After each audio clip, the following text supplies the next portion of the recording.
The Love Song of J. Alfred Prufrock.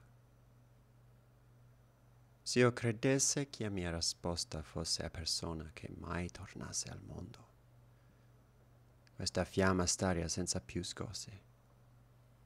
E perciò che giammai di questo fondo non torno vivo alcun, se odio il vero, senza tema d'infamia ti rispondo. Let us go then, you and I, when the evening is spread out against the sky, like a patient etherized upon a table. Let us go through certain half-deserted streets, the muttering retreats of restless nights in one-night cheap hotels, and sawdust restaurants with oyster shells. Streets that follow like a tedious argument of insidious intent to lead you to an overwhelming question. Oh, do not ask, what is it? Let us go and make our visit. In the room the women come and go, talking of Michelangelo. The yellow fog that rubs its back upon the window panes, the yellow smoke that rubs its muzzle on the window panes, licked its tongue into the corners of the evening, lingered upon the pools that stand in drains, let fall upon its back the soot that falls from chimneys, slipped by the terrace, made a sudden leap, and seeing that it was a soft October night, curled once about the house and fell asleep. And indeed, there will be time for the yellow smoke that slides along the street, rubbing its back upon the window panes. There will be time. There will be time to prepare a face to meet the faces that you meet. There will be a time to murder and create, and time for all the works and days of hands that lift and drop a question on your plate. Time for you, and time for me, and time yet for 100 indecisions, and for 100 visions and revisions before the taking of a toast and tea. In the room the women come and go, talking of Michelangelo. And indeed there will be time to wonder, do I dare? And do I dare? Time to turn back and descend the stair, with a bald spot in the middle of my hair. They will say, how his hair is growing thin. My morning coat, my collar mounting firmly to the chin, my necktie rich and modest but asserted by a simple pin. They will say, but how his arms and legs are thin. Do I dare disturb the universe? In a minute there is time for decisions and revisions, which a minute will reverse. For I have known them all already, known them all, have known the evenings, mornings, afternoons. I have measured out my life with coffee spoons. I know the voices dying with a dying fall, beneath the music from a farther room. So how should I presume?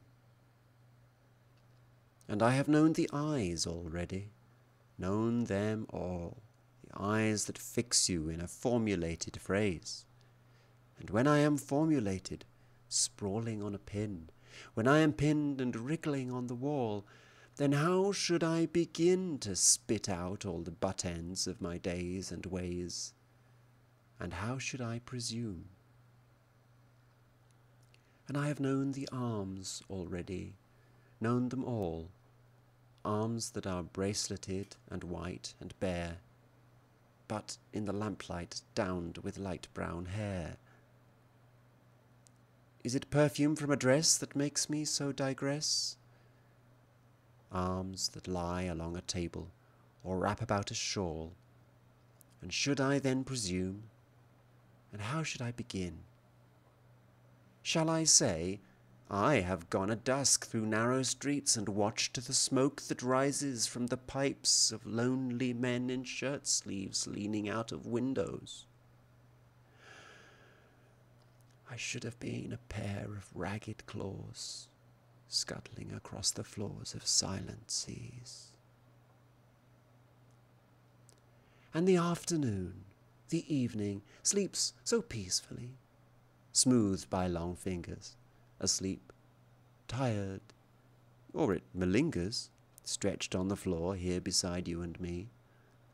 Should I, after tea and cakes and ices, have the strength to force the moment to its crisis? But though I have wept and fasted, wept and prayed, though I have seen my head, grown slightly bald, brought in upon a platter, I am no prophet, and here's no great matter.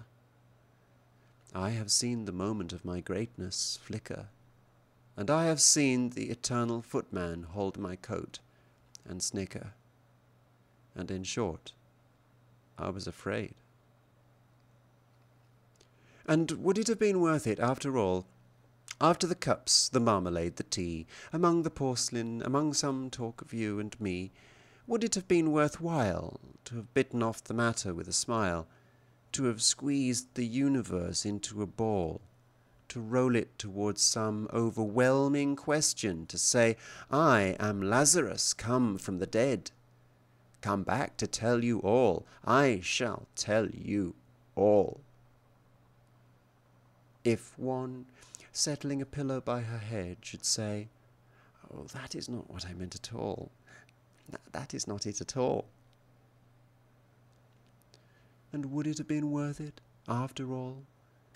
Would it have been worth while, after the sunsets and the dooryards and the sprinkled streets, after the novels, after the teacups, after the skirts that trail along the floor, and this, and so much more? It is impossible to say just what I mean. But as if a magic lantern threw the nerves in patterns on a screen, would it have been worth while if one, settling a pillow or throwing off a shawl and turning towards the window, should say, oh, that is not it at all. That is not what I meant at all. No, I am not Prince Hamlet, nor was meant to be. Am an attendant lord, one that will do to swell a progress, start a scene or two. Advise the prince, no doubt, an easy tool, deferential, glad to be of use, politic, cautious, and meticulous, full of high sentence, but a bit obtuse, at times, indeed, almost ridiculous, almost, at times, the fool. I grow old, I grow old. I shall wear the bottoms of my trousers rolled. Shall I part my hair behind? Do I dare to eat a peach?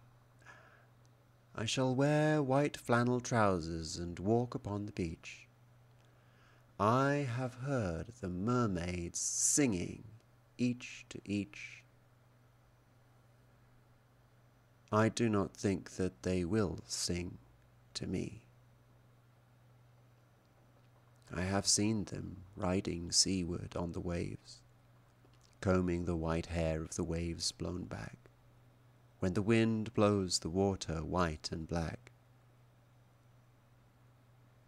We have lingered in the chambers of the sea, by sea girls wreathed with seaweed red and brown, till human voices wake us, and we drown.